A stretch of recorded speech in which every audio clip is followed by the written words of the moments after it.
Hello everyone, welcome to my YouTube channel. तो कैसे हैं आप सब? बहुत अच्छे से होंगे, बहुत अच्छे से होंगे भी, लेकिन कुछ ना कुछ तो घबराहट होगा ही, क्योंकि आपका साइंस का पेपर परेशान बिल्कुल नहीं होना है। जो चीजें देखो पढ़ाई जा चुकी हैं उसको तुम्हें क्या करना था, प्रैक्टिस करना था। आई होप कि आप लोग कर भी लिए होंगे, लेकिन कुछ इंपॉर्टेंट क्वेश्चंस मैं बता दे रही हूँ। अब देखो, इंपॉर्टेंट क्वेश्चंस बता दे रही हूँ तो इसका मतलब ये नहीं है कि पूरा का पूरा यही छाप कर आएगा। मे बी इसमें से आ जाए, है ना। तो आपको सारी चीजें पढ़ाई गई है। बोर्ड एग्जाम का सबसे अच्छा रूल ये होता है कि एनसीईआरटी से बाहर कुछ भी नहीं पूछेगा। जो कुछ एनसीईआरटी में है वही पूछेगा। रिपीटेड क्वेश्चंस भी आएंगे। एग्जाम्पल बहुत इंपॉर्टेंट होते हैं। तो मैंने जब पढ़ाते समय आप सबसे कहा था कि एग्जाम्पल हमेशा याद रखो, क्योंकि किसी भी कोई भी है, अगर टॉपिक उसका डिफिनीशन आपको आ रहा है, अगर आप क्या कर रहे हो, एग्जाम्पल नहीं दे रहे हो, तो उसका कोई मतलब नहीं है। और एग्जाम्पल आपको हर बार पूछा गया है। कभी कभी ऐसा हो सकता है कि एमसीक्यू 1 मार्क्स में एग्जाम्पल ही पूछ लिए जाते हैं, या तो कभी कभी उस टॉपिक का नाम पूछ लिया जाता है। बहुत सिंपल तरीके से होगा, आपको सिंपल तरीके से सिंपल वे में क्या करने हैं, हमें आंसर को देने हैं। तो कुछ यहाँ पर है, क्योंकि हम बात करेंगे बेटा केमिस्ट्री की। पूरी बायोलॉजी की हम लोग बात नहीं, या पूरी साइंस की हम लोग बात नहीं करते। फिजिक्स केमिस्ट्री की बात, फिजिक्स की बात नहीं कर रहे हैं, ना तो बायोलॉजी की बात कर रहे हैं। किसकी बात कर रहे हैं? हम केमिस्ट्री की बात कर रहे हैं। अगर आप लोगों को बायोलॉजी में कुछ होगा तो बता देना कि हम बायोलॉजी के भी इंपॉर्टेंट क्वेश्चंस बता देंगे। ठीक। तो यहाँ पे क्या है, रसायन विज्ञान के कुछ महत्वपूर्ण प्रश्न है। अध्याय पहले चैप्टर से है। पहले चैप्टर में बहुत सारी चीजें थी जो बहुत सिंपल है। अब वहां से क्वेश्चंस बनाने के कैसे कैसे तरीके हो सकते हैं, कैसे पूछ लिए जाते हैं। अब देखो, संतुलित रासायनिक समीकरण किसे कहते हैं, एक उदाहरण दीजिए। आपसे कितना इजी सा सवाल पूछ लिया। इसी में तुम्हारे एमसीक्यू भी आएंगे, और इसी में क्या आएंगे, लॉन्ग क्वेश्चंस भी आएंगे। ठीक।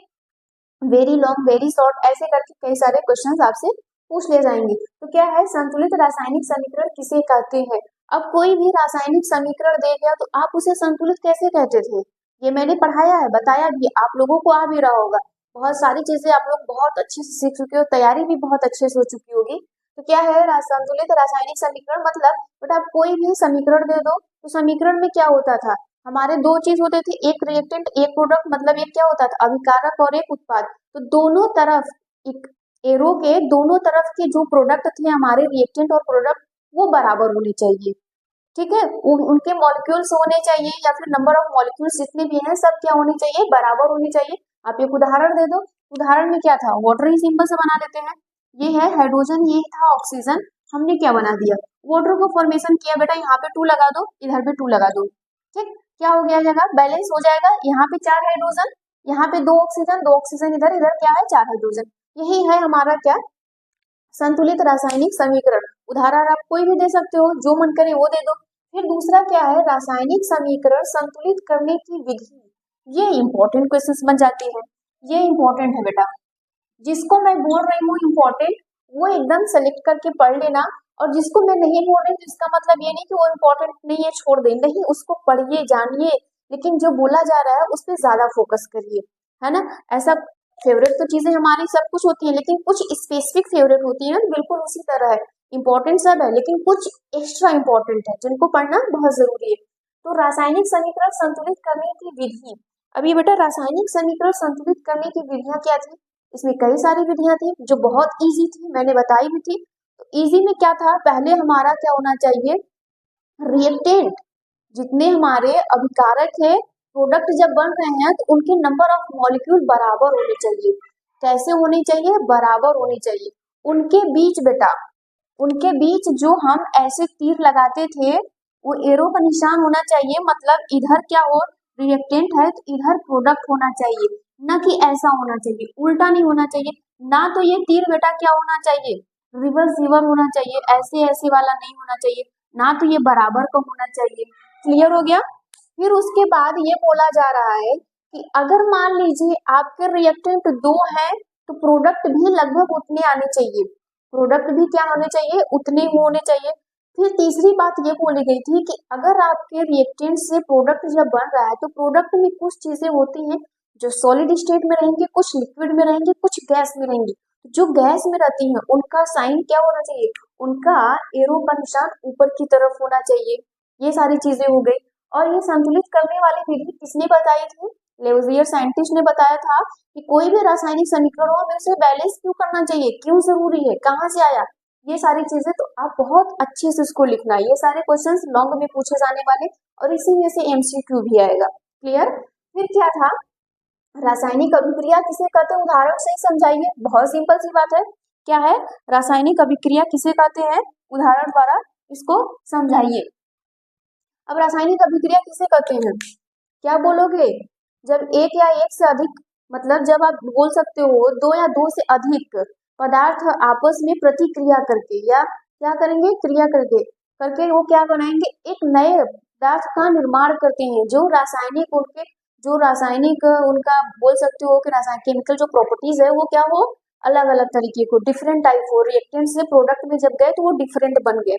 वैसे ही अब जैसे मान लो खाना पकाते हो तो पहले तुम ग्रेन्स को लेते हो ना, पहले तो तुम अनाज को लेते हो, फिर उसको कुक करते हो, जब कुक करते हो तो अदर फॉर्म में आ जाते हैं, तो वही होता है केमिकल वाली चीजें। तो यहाँ पे तुम बता सकते हो कि रासायनिक अभिक्रिया किसे कहते हैं, कोई भी एक साधारण सा एग्जाम्पल ले लो। अब क्या करो, कार्बन ले लो, ऑक्सीजन ले लो, कार्बन डाइऑक्साइड बना दो, कहानी खत्म। ठीक, बहुत सिंपल सी चीज है। फिर उसके बाद था शोषण को ऊष्माक्षेपी अभिक्रिया क्यों कहा जाता है, वाई, ऊष्माक्षेपी अभिक्रिया क्यों कहा जाता है शोषण को। देखो ये इंपॉर्टेंट क्वेश्चन है आपके एनसीईआरटी में और कई बार पूछा भी जा चुका है। तो शोषण को ऊष्माक्षेपी क्यों कहते हैं, ऊष्माक्षेपी और ऊष्माशोषी में पता था, ये क्या है, एक्सोथर्मिक है ना। तो हम क्या करते हैं, एक्सोथर्मिक और इंडोथर्मिक में क्या होता है, एक्सोथर्मिक का मतलब किसी भी रासायनिक अभिक्रिया में जब हम भाग लेते हैं तो उसमें से एनर्जी क्या हो, निकले, है ना। एक्सो का मतलब निकले, और इंडो में क्या होता था, जब हम कोई भी रासायनिक अभिक्रिया करवा रहे हैं तो उसमें हम एनर्जी को दे रहे हैं, और वो शोषण में क्या होता है, हमारी एनर्जी बाहर निकलती है, यही है। अब तुमको क्या करना है, क्यों कहते हैं, क्यों कहा जाता है, बड़े अच्छे तरीके से इसको अपनी लैंग्वेज में लिखना है। ठीक, आप चाहो तो एग्जाम्पल भी दे सकते हो ग्लूकोज वाला। फिर उसके बाद है ऊष्माक्षेपी और ऊष्माक्षेपी अभिक्रिया में क्या अंतर है, मतलब आप ये बोल सकते हो एंडोथर्मिक और एक्सोथर्मिक जो रिएक्शन है उसमें अंतर क्या है, उसमें डिफरेंस क्या है, आप बता सकते हो। इसमें क्या होगा, इसमें जो होगी उसमें से ऊर्जा इसको बाहर निकलेगी, इसमें ऊर्जा देनी पड़ेगी। ये क्लियर हो पाया, आप अंतर भी लिख सकते हो। फिर है विस्थापन या द्विविस्थापन अभिक्रिया पे संक्षिप्त टिप्पणी उदाहरण सहित दीजिए, आपको उदाहरण देना बहुत जरूरी है। अब विस्थापन क्या था, विस्थापन में ये था कि जब हम क्या करते थे, रिएक्टिविटी सीरीज मतलब सक्रियता श्रेणी जब हम पढ़ाए थे तो उसमें बताए थे कि जो धातु क्या होंगे, स्ट्रॉन्ग होंगे, वो क्या करेंगे, वीक वाले को हटा देंगे, रिप्लेस कर देंगे, वही चीज था विस्थापन में। एग्जाम्पल भी आप ले सकते हो। ठीक, एग्जाम्पल भी आप कई सारे ले सकते हो, जैसे मान लो मैं क्या ले लूं, सोडियम सल्फेट ले लूं, है ना, मैं सोडियम सल्फेट ले रही हूँ, फिर उसके बाद क्या ले रही हूँ, H2SO4 सल्फ्यूरिक एसिड, और उसको मैं विस्थापित करवाऊं तो हो जाएगा रिएक्शन, नहीं होगा। लेकिन मैं अगर क्या करूं, वहां पे H2SO4 है या फिर मैं सोडियम सल्फेट से रिएक्शन करवा दूं तो विस्थापित कर देगा, क्योंकि सीरीज में वो ऊपर की तरफ और हाइड्रोजन क्या है, नीचे की तरफ है। या तो आप कॉपर ले लो, उसकी भी बात कर सकते हो, कैल्शियम की ले लो, वो भी सब तो आप बात कर सकते हो इन सबके कि कैसे होगा। द्विविस्थापन में क्या करेंगे, दोनों एक दूसरे को रिप्लेस कर देंगे, दोनों ही क्या करेंगे, एक दूसरे को रिप्लेस कर देंगे। एग्जाम्पल याद रखना, एग्जाम्पल सारी चीजें पढ़ाई जा चुकी है। रेडॉक्स अभिक्रिया की परिभाषा एवं उदाहरण दीजिए। रेडॉक्स अभिक्रियाएं क्या होती थी, रेडॉक्स अभिक्रियाएं वो अभिक्रियाएं होती थी जिसमें ऑक्सीडेशन और रिडक्शन दोनों परफॉर्म करते थे। ऑक्सीडेशन क्या होता था, ऑक्सीडेशन का मतलब वो रासायनिक अभिक्रिया जिसमें ऑक्सीजन जुड़ता था और हाइड्रोजन रिमूव होता था, और उसमें क्या होता था, रिडक्शन में हाइड्रोजन ऐड होता था और ऑक्सीजन क्या होता था, रिमूव होता था, जिसे हम लोग क्या कहते थे, रेडॉक्स अभिक्रिया कहते थे। एक उदाहरण भी आप दे सकते हो। क्लियर? फिर उसके बाद क्या थी, निम्नलिखित पर टिप्पणी लिखो। निम्नलिखित पे क्या करो, टिप्पणी लिखो। टिप्पणी में क्या है, संक्षारण है, विकृत गंधिता है, दहन अभिक्रिया है, उदासीनीकरण अभिक्रिया है, उदासीनीकरण अभिक्रिया है। ठीक, इसके भी बारे में है। तो यहाँ पर क्या होता है, ये इंपॉर्टेंट है और ये भी इंपॉर्टेंट है, दहन। ठीक, और यहाँ से बेटा कई सारे रेडॉक्स वाले भी हो गए, तो आपसे रेडॉक्स में भी पूछ लिया जा सकता है। और क्या है, ऊष्माक्षेपी और ऊष्माशोषी में ये सब अंतर हो गया, ये सभी भी इंपॉर्टेंट है। और द्विविस्थापन वाला भी आप कह सकते हो कि इंपॉर्टेंट है। ऐसे कई सारे हैं जो बहुत इंपॉर्टेंट है, आप इसमें से कर सकते हो, जैसे श्वसन, श्वसन वाला ये भी इंपॉर्टेंट है।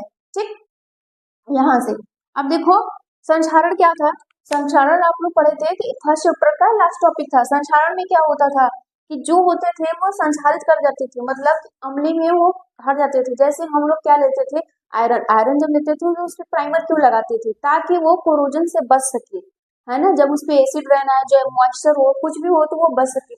विकृत गंधिता का मतलब क्या है, रेंसिडिटी, मतलब ये होता था कि जो हम खराब वाली चीजें,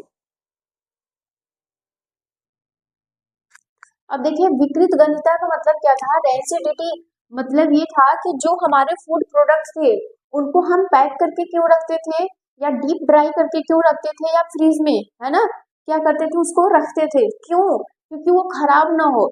जब हम क्या करते हैं, किसी भी फूड मटेरियल को पैकेट में रखते हैं, तो उसमें से ऑक्सीजन को हटा देते हैं, किस गैस का एडिट करते हैं, नाइट्रोजन गैस का। ये हमेशा याद रखो, जितने भी हम स्नैक्स वगैरह खाते हैं, स्नैकर वगैरह खाते हैं, जितने भी पैकेट वाली चीज आ जाती है, उसमें से हम लोग क्या करते हैं, ऑक्सीजन को रिमूव करते हैं, नाइट्रोजन को ऐड करते हैं, नाइट्रोजन गैस को। याद रखिएगा। दहन अभिक्रियाएं क्या थी, वो रासायनिक अभिक्रियाएं जो क्या होती थी, ऑक्सीजन की उपस्थिति में होती थी, और आपको हीट और लाइट एनर्जी ये सारी चीजें प्रोवाइड कराती थी। फिर उसके बाद कार्बन डाइऑक्साइड भी निकलता था। दहन अभिक्रिया इंपॉर्टेंट है, एग्जाम्पल आप दे सकते हो, क्लियर। फिर उसके बाद क्या है, उदासीनीकरण अभिक्रिया क्या है, देखो ये पहले चैप्टर का भी है, दूसरे चैप्टर की बात कर रहा है। तो उदासीनीकरण अभिक्रिया क्या थी, जब हम अम्ल और क्षार को, जब एसिड और बेस को मिलाते थे, रिएक्शन करवाते थे, तो आपको क्या मिलता था, सॉल्ट एंड वाटर। वही था क्या, उदासीनीकरण। तो आप कोई भी क्या ले लो, H2SO4 ले लो, फिर उस H2SO4 क्या है, अम्ल है। फिर उसके बाद क्या ले लो, क्षार ले लो, सोडियम हाइड्रोक्साइड, क्षार है, दोनों का आपस में क्या क्रिया करवाओ, क्या बना लेगा, सोडियम सल्फेट बना लेगा, देन वाटर को निकाल देगा। क्लियर हो पाया, यहाँ तक नोट करिए जल्दी से। दूसरे चैप्टर से क्या इंपॉर्टेंट था, अम्ल, क्षार तथा लवण, ये इंपॉर्टेंट है, इसमें सब कुछ इंपॉर्टेंट है, जो जो भी मैंने लिखवाया है ना, सब ठीक। अब देखो यहाँ पे क्या है, अम्ल, क्षार तथा लवण, मतलब एसिड, बेस एंड सॉल्ट। परिभाषा एवं उदाहरण आपसे पूछ लिया जाएगा, ये मैंने बहुत अच्छे से पढ़ाया है, आपको बताया भी है। फिर बेकिंग सोडा बनाने की विधि एवं उपयोग, बेकिंग सोडा हम कैसे बनाते थे, बेकिंग सोडा के लिए हम लोग क्या करते थे, सोडियम कार्बोनेट लेते थे, है ना, sodium carbonate, water, carbon dioxide, फिर हमारा क्या बनता था, बेकिंग सोडा बन जाता था। क्लियर हो पाया, यही तो बनता था हमारा। अब क्या लो, सोडियम कार्बोनेट लो, वाटर लो, फिर कार्बन डाइऑक्साइड लो, क्या बना देगा आपका, सोडियम बाई कार्बोनेट बनाकर आपको देगा, क्या देगा, सोडियम बाई कार्बोनेट आपको बनाकर देता था। यही चीज क्लियर हो पाया, यही आपको बना के देगा, सोडियम बाई कार्बोनेट, ये आपके बनाने की विधि थी। फिर उसके बाद क्या था, प्लास्टर ऑफ पेरिस की विधि, ये सारी इंपॉर्टेंट है, सब चीज पढ़ाया गया है। फिर तीसरा टॉपिक क्या, मतलब हमारा जो अध्याय 3 है, मतलब चैप्टर 4 है, 3 है, उसमें क्या है, धातु एवं अधातु की परिभाषा एवं उदाहरण। आपको क्या करना है, मेटल और नॉन मेटल के डिफिनीशन देने हैं, और उसके क्या है, एग्जाम्पल देने हैं, या तो आपसे अंतर पूछ लिया जाएगा, बहुत इजी है, आप बता सकते हो। फिर उसके बाद क्या है, विद्युत रासायनिक श्रेणी की परिभाषित कीजिए और उदाहरण भी दीजिए। सक्रियता श्रेणी वाली जो चीजें थी उसी में हम लोग आपको पढ़ाए थे कि विद्युत रासायनिक श्रेणी क्या होती है। यहाँ तक नोट करिए, लास्ट चैप्टर को और बता देते हैं। लास्ट चैप्टर में क्या क्या इंपॉर्टेंट है, संतृप्त एवं असंतृप्त यौगिक। यहाँ पर हमने बताया था सेचुरेटेड एंड असेचुरेटेड हाइड्रोकार्बन यौगिक हैं, उनको परिभाषित कीजिए, या तो उदाहरण दीजिए, या तो अंतर, ये पूछ लिया जाएगा आपसे। आईपीएससी नामकरण, आईपीएससी नामकरण इंपॉर्टेंट है, यहाँ से क्वेश्चंस आने तय होते हैं। अब आईपीएससी में नाम, मतलब इसमें क्वेश्चंस कैसे पूछे जाते हैं नामकरण में, तो यहाँ पर नामकरण में जो क्वेश्चंस पूछे जाते हैं वो बड़े आसानी से आपसे पूछ ले जाएंगे। कुछ का आपसे क्या कर लिया जाएगा, नाम पूछा जाएगा, तो उसका क्या हो जाएगा, कॉमन नेम क्या है। कुछ का नाम आपसे पूछ लिया जाएगा, तो उसमें से ये पूछ लिया जाएगा आपसे कि उसका आईपीएससी नाम क्या है। अब जैसे मान लो यहाँ पे CH3COOH, इसका नाम अगर आपसे पूछ लिया जाएगा तो आप क्या बताओगे, कॉमन नेम में, कॉमन नेम जो होता है उसका नाम होता है एसिटिक अम्ल, एसिटिक अम्ल, यही कहते हैं। अगर आईपीएससी नेम आपसे पूछेगा तो क्या कहोगे, एथेनोइक अम्ल, क्या कहोगे, एथेनोइक, यही ना कहोगे, एथेनोइक अम्ल। तो मतलब ये है कि 2 क्वेश्चन यहाँ से पूछने के चांसेस है, फॉर्मूला दे दिया, कॉमन नेम पूछ लिया, या आईपीएससी नेम पूछ लिया। फिर उसके बाद अगर आपसे पूछ लिया जाएगा तो क्या कहोगे, ये ठीक, ये आपसे पूछेगा तो क्या कहोगे, अगर ये आपसे पूछेगा तो क्या कहोगे? मेथेनोइक अम्ल कहोगे। आईपीएससी नेम अगर आपसे पूछता है तो इसको कहोगे मेथेनोइक अम्ल। आप कहोगे कि मेथेनोइक अम्ल है। और अगर कॉमन नेम पूछेगा तो क्या बताओगे? फॉर्मिक अम्ल। क्या बताओगे? फॉर्मिक अम्ल। फॉर्मिक अम्ल। अब ध्यान दो, इसमें क्या होता है कि हम इसको कंसीडर कैसे करेंगे कि मैम ये फॉर्मिक है कि एथेनोइक है। देखो, आपको हम कार्बन यौगिक वाला पढ़ाए हैं, तो जब दो कार्बन होगा, कितने कार्बन है? दो कार्बन। दो कार्बन के लिए एथ लगता है तो वहां पे क्या आती है? एसिटिक आती है। जहां पर एथ आएगा कॉमन नेम में वहां पे एसी आ जाएगा, एसिटिक। और जहां पे एक कार्बन होगा मतलब क्या हो जाएगा? मेथ। जहां पे मेथ आएगा वहां पे फॉर्मिक आ जाएगा। तो देखो, 4 क्वेश्चंस यहाँ से हो गए आईपीएससी नेम पूछने के। क्या हो गए? 4 क्वेश्चंस आपसे यहाँ पे पूछने के हो गए। अब ये रहा CH3CHO, ये हो गया। तो इसका नाम क्या है? एथेनल। इसका नाम क्या है? एथेनल। आईपीएससी नेम है एथेनल। और इसको कॉमन नेम में क्या कहते हैं? एसिटल डिहाइड। एसिटल डिहाइड।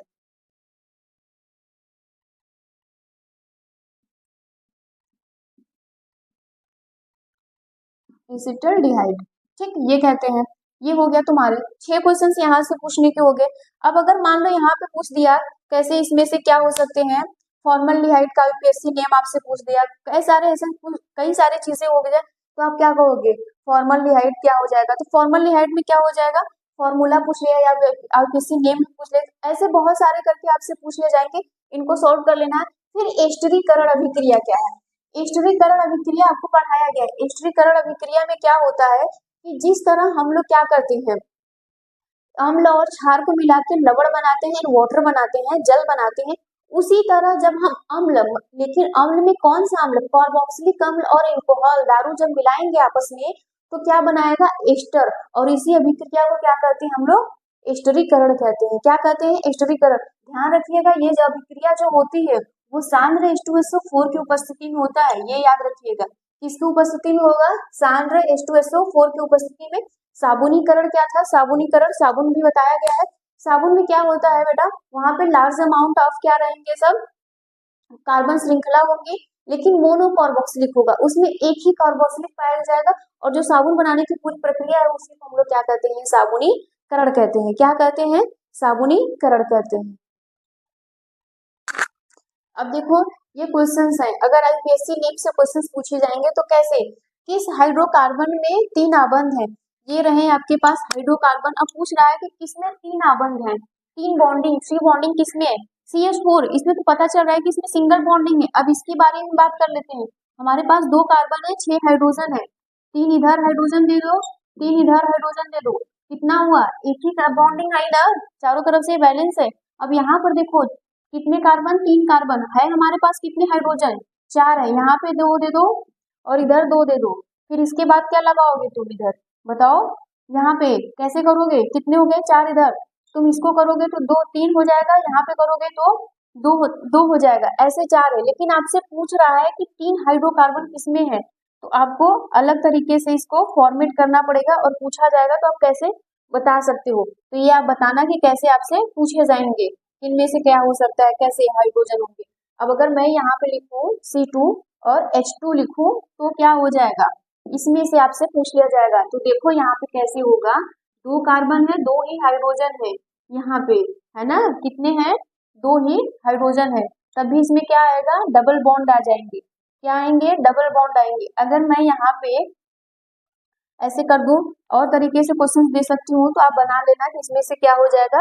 अब फॉर्मल्डिहाइड का यूपीएससी नेम क्या पूछ लिया जाएगा।